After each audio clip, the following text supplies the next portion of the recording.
हम पढ़ेंगे chapter electricity और इलेक्ट्रिसिटी पढ़े चैप्टर शुरू करने से पहले हम पढ़ेंगे समरी, उसमें कौन कौन से टॉपिक हैं और हमारे नोट्स की जो स्टडी पॉइंट के नोट्स है उसमें एक खास बात यह है कि आपको किसी से इंपॉर्टेंट नहीं पूछना कि बोर्ड्स के लिए क्या इंपॉर्टेंट है।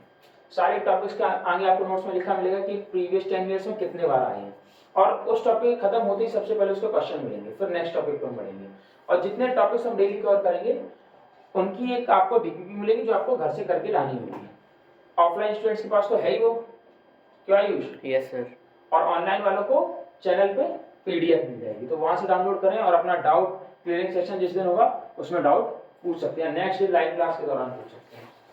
तो डेफिनेशन, सबसे पहला टॉपिक है इलेक्ट्रिक करंट। इसमें डेफिनेशन आती है the flow of electric charge या इलेक्ट्रॉन्स, बल्कि याद बोलेंगे जो फ्लो ऑफ इलेक्ट्रिक चार्ज है, मतलब इलेक्ट्रिक चार्ज कौन होते हैं? इलेक्ट्रॉन्स होते हैं और इलेक्ट्रॉन्स नेगेटिव चार्ज होते हैं थ्रू अ कंडक्टर। जो फ्लो हो रहा है इलेक्ट्रिक चार्ज का एक कंडक्टर है उसको बोलते हैं हम इलेक्ट्रिक करंट। इसका फार्मूला होता है I = Q/T। यहाँ पे I है इलेक्ट्रिक करंट, Q है चार्ज और T है टाइम। कितना चार्ज कितने टाइम में फ्लो हो रहा है उसको हम बोलते हैं इलेक्ट्रिक करंट। इसकी SI यूनिट होती है एम्पियर। इसकी SI यूनिट क्या है? एम्पियर। इलेक्ट्रिक पोटेंशियल, अब नेक्स्ट टॉपिक आता है, इनको हम डिटेल में पढ़ेंगे जब नोट्स स्टार्ट करेंगे, अभी ये समरी ले रहे हैं। Electric potential and potential difference. तो इलेक्ट्रिक पोटेंशियल हम बहुत माइन्यूट सा डिफरेंस होता है, बच्चे इसमें कंफ्यूज होते हैं, दोनों को एक समझते हैं, दोनों एक नहीं है। The work done to move a unit charge from infinity to a point in an electric field। तो सवाल आता है इलेक्ट्रिक फील्ड क्या होता है? आर्यन सर व्हाइट शीट कर दिया, जूम करते हैं इसको। जैसे एक ये चार्ज है 1 कूलम का, चार्ज की SI यूनिट होती है कूलम। अब इसके आसपास अगर दूसरा चार्ज, मान लो ये हमारे चौकुर्दी का रंगबाज है, ठीक है, एक चार्ज चौराहे का है, सॉरी पक्की बात का है, ठीक है, वो जब यहाँ आएगा, अब इन दोनों में मान लो दुश्मनी है पहले, जब वो यहाँ आएगा तो उसमें कोई फोर्स लगेगा? नहीं लगेगा। साथी चौराहे आएगा तब भी कोई नहीं लगेगा। जैसे वो चौकुर्दी की बाउंड्री में एंटर करके थोड़ा सा डर लगना चालू, मेरी इससे दुश्मनी है, और दोस्त होगा तो उसके पावर, यहाँ मेरा दोस्त है बहुत बड़ा, अब वो जैसे से पास आएगा, यहाँ आएगा और डर लगेगा, जैसे उसके घर के पास पहुंचेगा और डर लगेगा, और पास चले पहुंचेगा तो क्या कर रहा है, किसका डर लग रहा है? फोर्स एक्सपीरियंस, मारेगा फोर्स लगेगा। ऐसी इलेक्ट्रिक चार्ज होता है,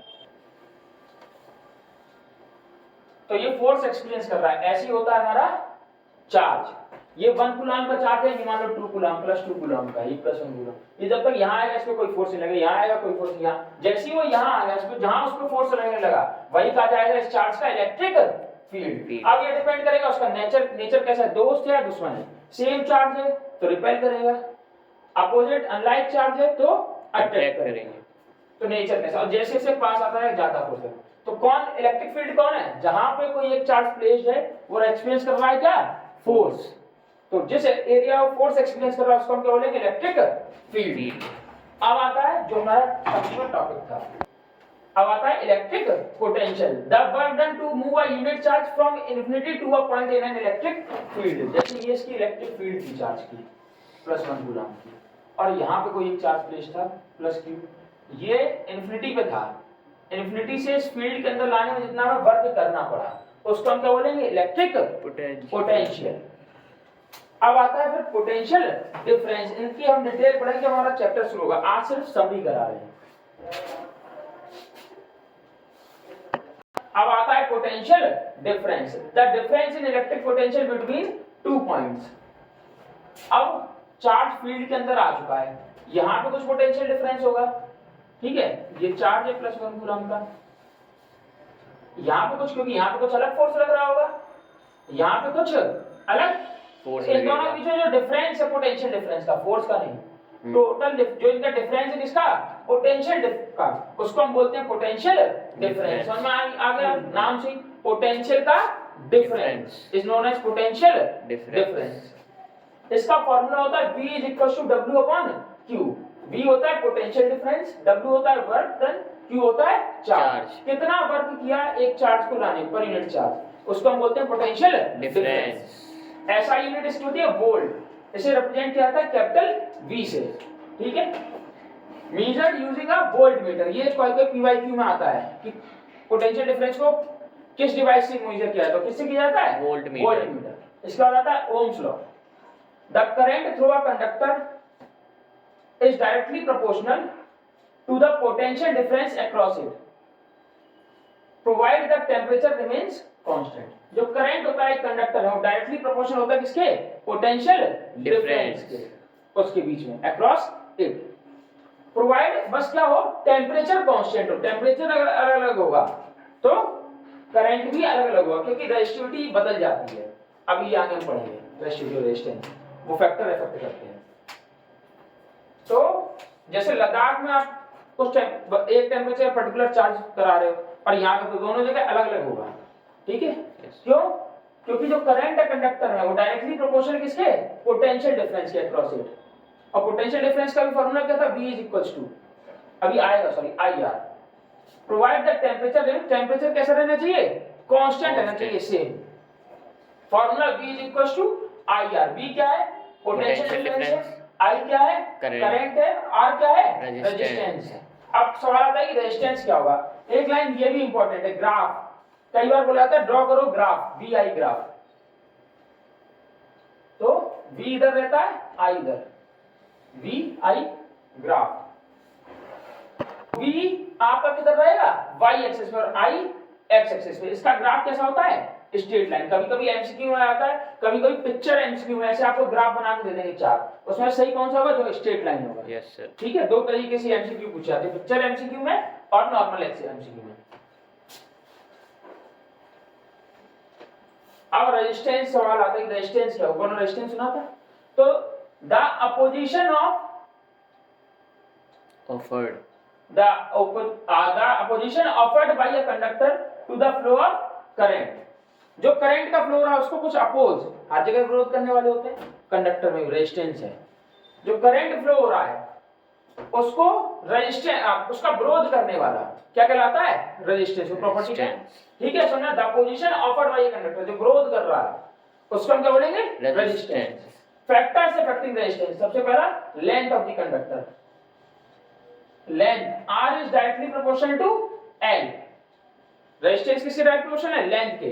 डायरेक्टली प्रोपोर्शनल का मतलब क्या होता है, जितना ज्यादा वो बढ़ेगा, मान लो जितना ज्यादा लेंथ, जितनी आप लेंथ को बढ़ाओगे उतना ज्यादा रेजिस्टेंस बढ़ेगा, जितना लेंथ को कम करोगे उतना कम होगा। इनवर्सली प्रोपोर्शनल का मतलब क्या होता है, कोई मान लो 1/x है, x को जितना ज्यादा करोगे R उतना कम हो जाएगा, x को जितना कम करोगे R उतना ज्यादा होगा। जैसे लिख लो, एक प्रैक्टिकल देख लेते हैं, 1/2, तो 2 है तो 0.5 आएगा।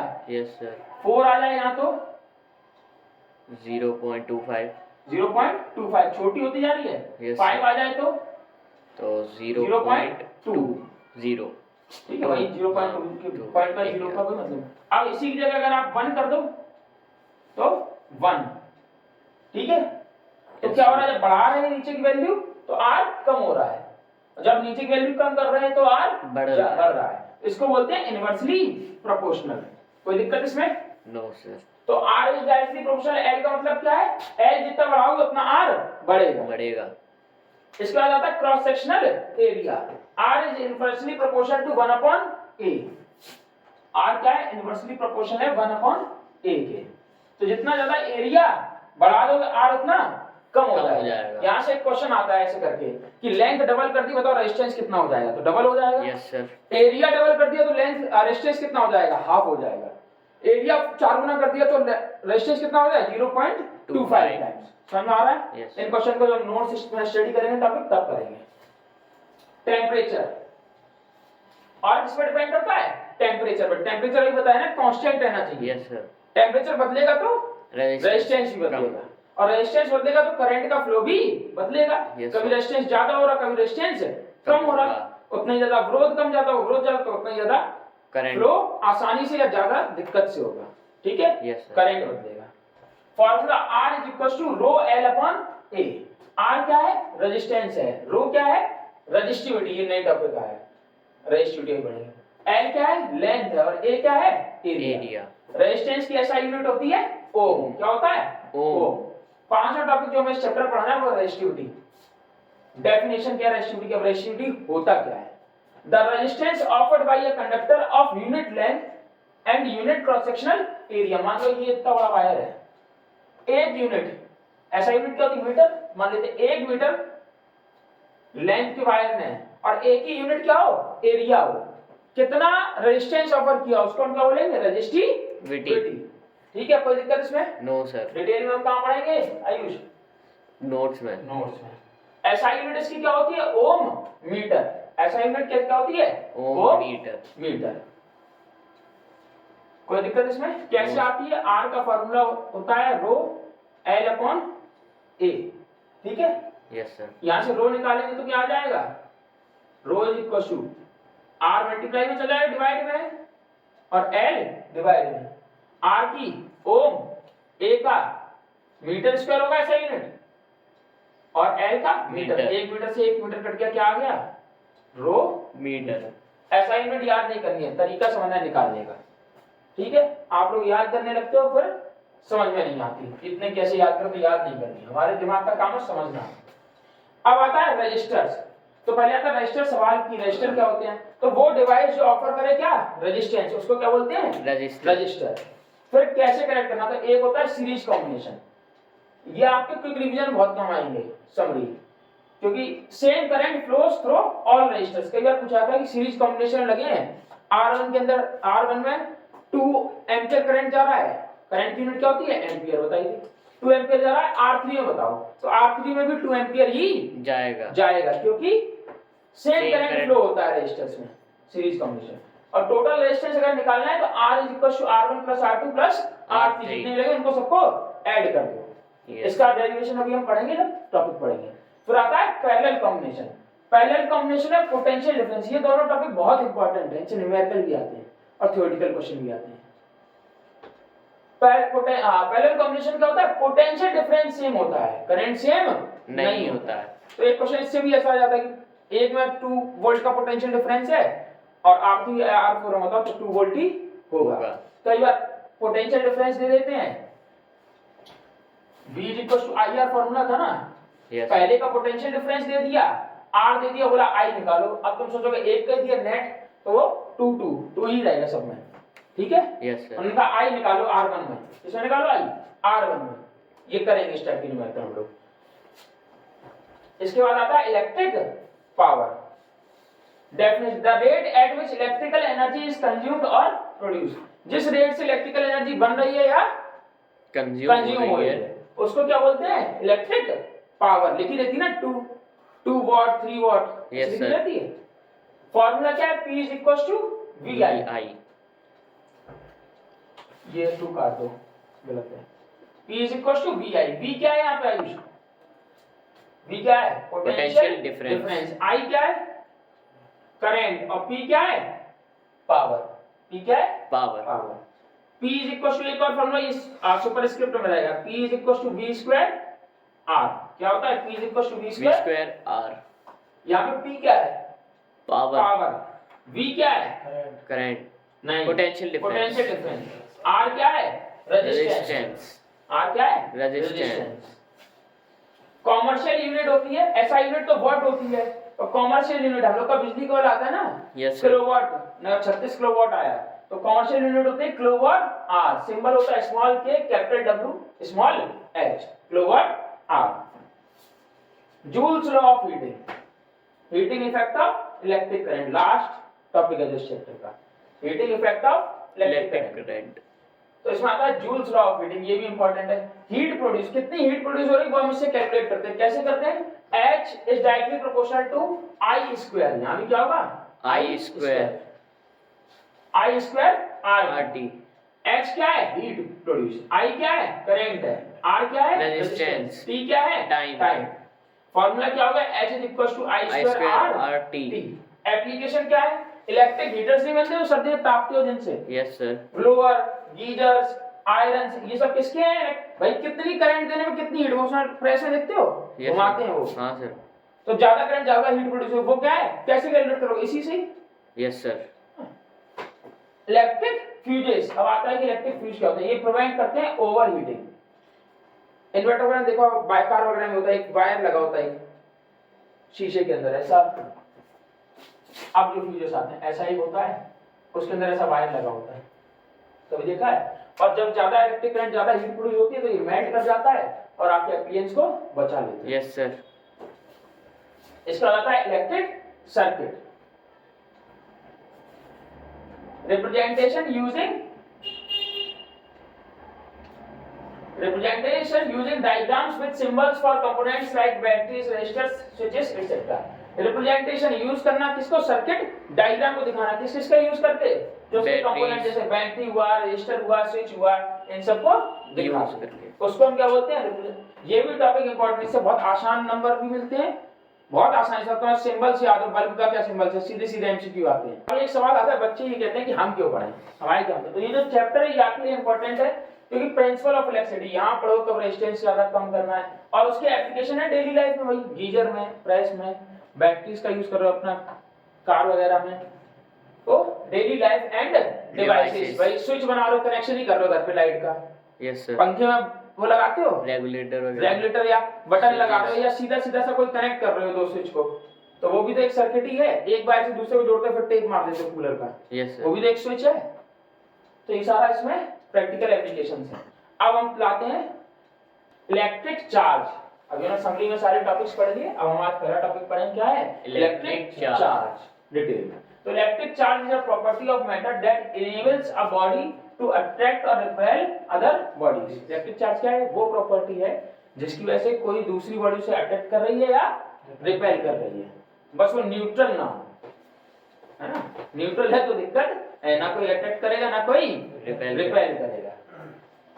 When two substances are rubbed against each other, electrons may be transferred from one substance to other. जब हम दो सब्सटेंस को रब करते हैं तो इलेक्ट्रॉन्स का ट्रांसफर होता है एक से दूसरे में, और वही डिसाइड करता है किस पे क्या चार्ज आएगा। अब अगर इलेक्ट्रॉन्स कोई रिमूव कर रहा है अपने पास से, कोई दे रहा है, तो उसपे कैसा चार्ज आएगा? Positive charge. और कोई गेन कर रहा है तो उसपे कैसा आएगा? Negative charge. लेकिन सवाल ये है कि कौन देगा कौन लेगा, ये कैसे डिसाइड होगा? जिसपे तो electrons are removed from the material where they are held less tightly, जहां पे लेस टाइटली पैक्ड हैं वो देंगे, रिमूव करेंगे, लूज करेंगे। Yes sir. और जिनके टाइटली पैक्ड हैं वो गेन करेंगे।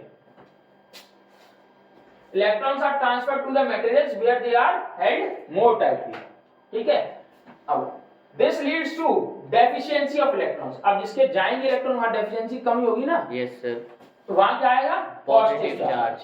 और excess of electrons negative charge, जहां एक्सेस होगा is referred as the charge of an atom. ये जो इम्बैलेंस है, किसी पे कमी है किस पे ज्यादा है, वही क्या है? चार्ज। जिसपे दो, जिसने लूज कर दिया उस पे पॉजिटिव चार्ज, जिसने दो गेन कर लिया उस पे नेगेटिव चार्ज, माइनस कर दिया। SI unit of charge, SI unit of charge क्या है? कूलम। और इसको रिप्रेजेंट किससे करते हैं? कैपिटल सी से। अब आता है टाइप्स ऑफ इलेक्ट्रिक चार्ज। तो इलेक्ट्रिक चार्ज दो टाइप के होते हैं, पॉजिटिव चार्ज और नेगेटिव चार्ज। पॉजिटिव चार्ज को हम विट्रस चार्ज भी बोलते हैं, ठीक है? Produce by the removal of electrons. किससे प्रोड्यूस होता है? रिमूवल ऑफ इलेक्ट्रॉन से। ये बहुत इंपॉर्टेंट एग्जांपल है, यहां से पीवाईक्यू आता है, ये अंडरलाइन कर लेना अपने नोट्स में। When a glass rod is rubbed with a silk cloth, the charge developed over the glass rod is positive. MCQ माता की, जैसे ग्लास रॉड को जब हमने रब कर दिया सिल्क क्लॉथ पे, तो उसमें कैसा चार्ज आएगा? वही ग्लास रॉड इलेक्ट्रॉन लूज करेगा, सिल्क का क्लॉथ गेन कर लेगा, तो ग्लास रॉड पे कैसा आएगा? Positive vitreous charge. तो यहीं पे पूछ दिया भाई सिल्क पे क्या आ रहा है, तो नेगेटिव चार्ज, क्योंकि वो गेन कर रहा है। अब आता है नेगेटिव चार्ज, जिसका नाम क्या है? रेजिनस। नेगेटिव चार्ज क्या है? Resinous. Produce by the addition of electrons. Produce किससे होता है? एडिशन ऑफ इलेक्ट्रॉन से। इलेक्ट्रॉन ऐड हो, गेन हो, उससे कैसा आएगा? Negative charge. एग्जांपल, ये एग्जांपल भी, एग्जांपल इन दोनों के इंपॉर्टेंट, टिक कर लो।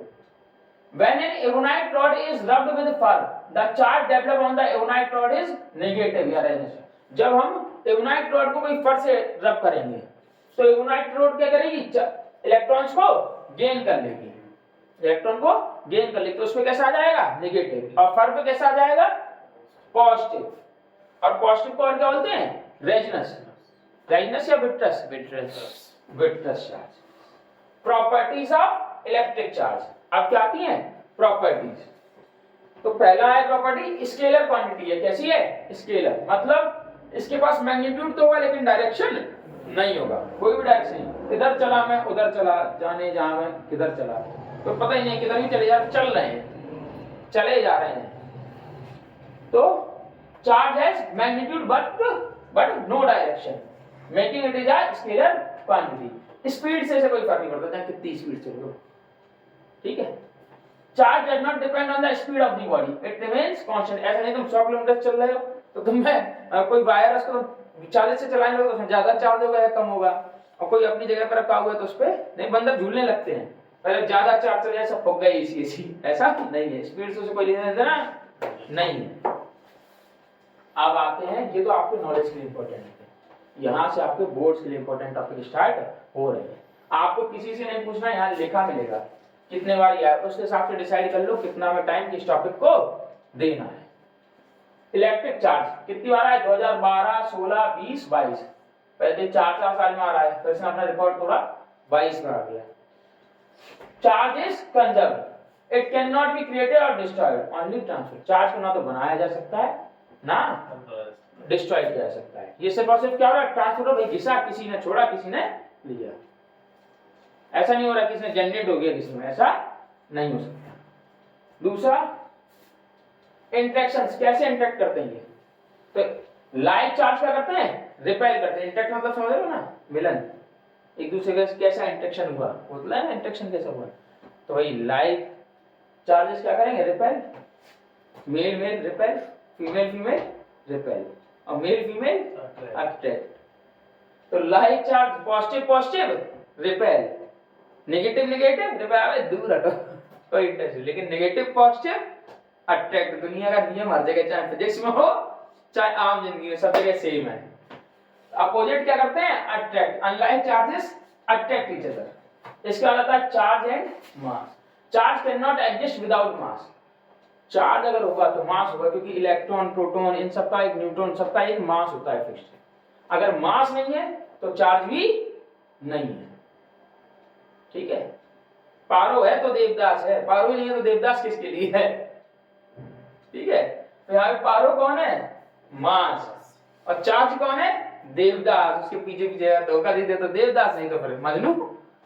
तो चार्ज कब एग्जिस्ट करेगा, जब मास है, मास नहीं तो चार्ज भी नहीं है। Formula for electric charge, total charge अगर 1 कूलम है तो उसका मतलब क्या कहेगा, क्वेश्चन आता है what is 1 coulomb, what is 1 coulomb. तो E की वैल्यू क्या होती है, इलेक्ट्रॉन 1.6 इनटू, ये ऊपर होगा सब सुपरस्क्रिप्ट में, 10 की power -9। 1 coulomb, what is 1 coulomb, या define SI unit of charge, ऐसे क्वेश्चन आता है। तो व्हाट इज 1 कूलम क्या होगा, when charge is said to be 1 coulomb when 1 ये एक इलेक्ट्रॉन जो ये वैल्यू है इतना ट्रेवल करे